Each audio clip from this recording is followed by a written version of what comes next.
talk about hog hunting lights. All right, our ministry's been doing hog hunts for over 16 years, and we've got a lot of experience with different kinds of lights. Now, obviously, you can spend thousands of dollars and you can get thermal, night vision, you can get some really nice lights that mount on your scope. All of that works fine. But today, I want to talk to you about the kinds of lights that we mount down by the feeder. This is a shooting house I've been working on today. Haven't covered it yet, but that's a shooting house. Gonna be a shooting house. But the first thing we did years and years ago, probably 12 years ago, is we started with those hockey puck magnetic lights that stick up underneath a metal feeder. And that works okay. The ones we had were battery operated, and the batteries would go dead rather quickly. Then we moved up to something called a kill light. I actually have one here. This is a kill light. It's got solar on the top. You can see this one's been out for a while. That's the light right there. This little piece right here is the motion sensor. This was probably 50 or 60 bucks 4 or 5 years ago. I don't know what they are now. In my opinion, did not hold up too great. These are some, I actually still have a box of these in my garage, and I'll probably put some of these out this year. These are some ones I got off of Amazon. I think it was like 28 bucks for a 2-pack. This is the same. This is one of those. This is one that we actually took down not too long ago off of one of our stands, so you could see it's been out in the weather a good bit. This was a translucent duct tape that I put over it. As you can tell, doesn't really hold up to the weather all that great. Okay, after a while that's going to peel off, fade off. Some people put green lenses, like you put in a notebook, like dividers. You can get a green one of those and you can put those, but that's a lot of trouble too. Let me tell you what I'm going to do this year. This is what I'm using this year. This is a much bigger, brighter light. I'll show you some nighttime footage of what this looks like. But these were literally, I bought a 4-pack of them on Amazon for 100 bucks. So 25 bucks a piece. But these things put out a lot of light. A lot more light than this here. And honestly, I don't think that spooks the hogs at all. And then I'm literally going to take this little piece here. There's a mounting bracket. That little mounting bracket right there. I'm going to put it on a piece of 2x4 with a U-bolt. And I'm going to go on the back side of a T-post. All right, so I've taken my light out of the package and I'm getting ready to spray paint it. This is what I use. It's a fluorescent green by Rust-Oleum. I ordered it on Amazon. I think it was about 10 bucks. And I have got this taped off because, you know, here's your sensor right here, motion activated sensor. You don't want to do anything to damage that. So I've got it taped off a little bit. I'm just gonna kind of hit these lenses. Nothing crazy. Now they got a nice green tint to them. I don't know if that shows up on the camera or not. That will do excellent for the pigs.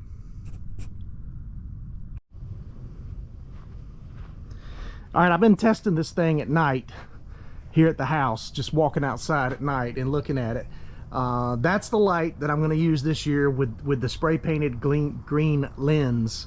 And I just wanted to show you what it looked like in the daytime. All right, we're out here at night because I want to show you the difference between the hog lights that I've got. One is has not been painted, and the other light has been painted with my green fluorescent spray paint over the lens. The contrast is quite shocking. All right, we're walking up to my first light that does not have any green tint to it. All right, it's motion activated, stays on about 24 seconds, solar powered. So as you can see, very white light. All right, so the other one, I have spray painted the lens, exact same light, spray painted the lens on this one, green.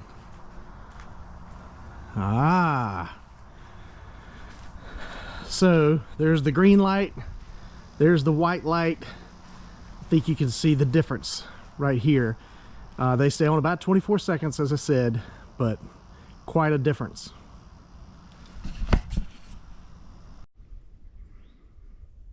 All right, this is one of our spots we do retreats at White Oak, South Carolina. There you can see is our feeder. You can see that the hogs have been in here. The ground's all torn up.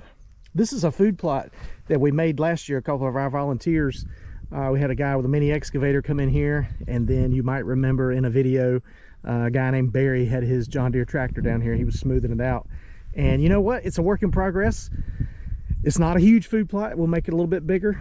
Each year we'll be able to push some of those stumps and debris out of the way next year and make it a little bit bigger and make it a little bit smoother, still a little rough.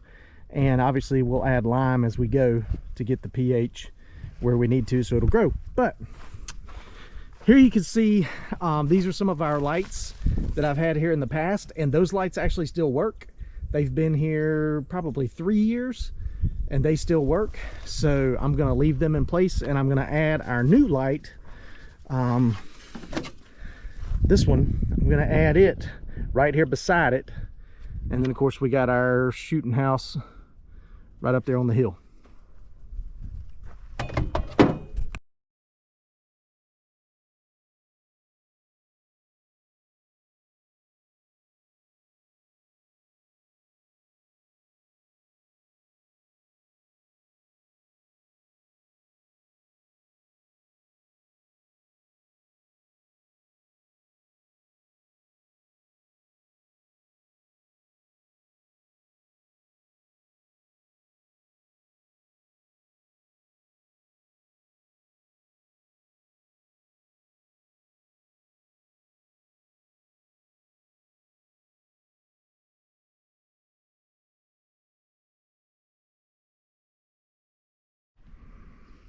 All right, I'm down here underneath my light. All right, and when you're sitting in the pitch black in the woods at night and something activates the motion on this light, it doesn't take a whole lot of light to light it up down here. And you know, we live in a dark world, and Jesus tells us in Matthew chapter 5, the Sermon on the Mountain, he says, in the same way, let your light shine before others, that they may see your good deeds and glorify your Father in heaven. So whatever you're doing today, wherever you are watching this video, be a light today to somebody. Be kind, be compassionate, help others out, and let your light shine before men so that you can glorify your Father in heaven. Thanks for joining us today with Ironman Outdoors.